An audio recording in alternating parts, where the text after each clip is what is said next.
Salut, aujourd'hui nous allons aborder un tout nouveau thème, celui des vacances. Pour la plupart d'entre vous, vous êtes déjà en vacances, les enfants s'amusent autour de vous, vous êtes contents, vous n'avez plus à vous réveiller tôt le matin pour les accompagner à l'école.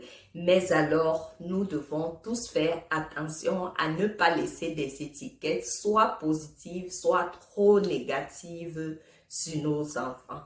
Encourageons-les, disons-leur ce qu'il y a à leur dire avec amour et à celui qui a déjà réussi, demandons-lui de faire continuellement ainsi sans toutefois lui donner la priorité dans tout ce qui se passe dans le cadre familial.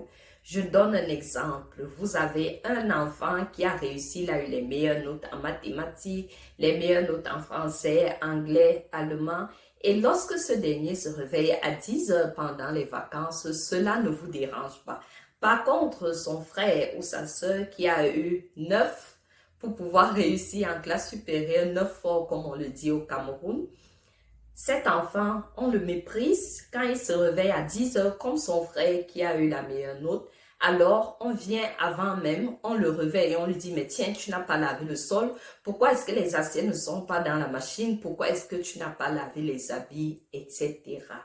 Chers parents, je voudrais vous encourager au travers de cette petite vidéo de prendre le temps de bâtir vos enfants, d'avoir une relation harmonieuse avec eux pendant ces vacances, afin qu'ils puissent comprendre que dans la vie, ce n'est pas seulement l'école qui compte, ce n'est pas seulement le potentiel intellectuel qui compte, mais c'est d'abord, avant tout, l'amour, le savoir-vivre, le bien-être en famille, c'est temps où nous partageons nos cœurs ensemble avec nos enfants.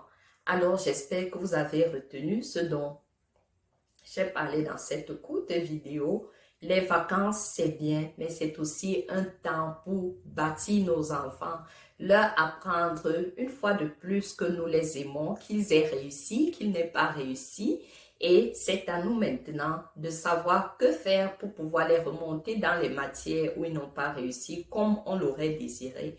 Et pour ceux qui ont déjà réussi, leur apprendre que dans la vie, c'est pas seulement l'école, il y a aussi autre chose, les travaux ménagers par exemple, ou étudier avec son frère ou sa sœur qui n'a pas bien réussi durant l'année scolaire qui s'est écoulée.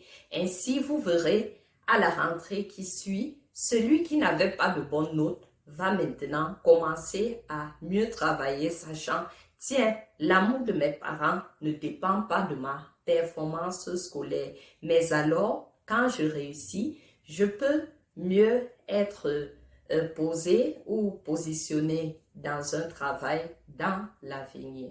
Alors, passons donc ce temps avec nos enfants dans les jeux, dans la joie, à raconter les histoires, à lire des livres, à faire des coloriages.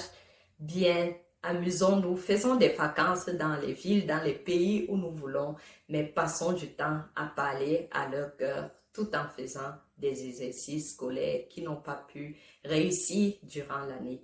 Merci bien et à très bientôt. Très bonnes vacances à tous.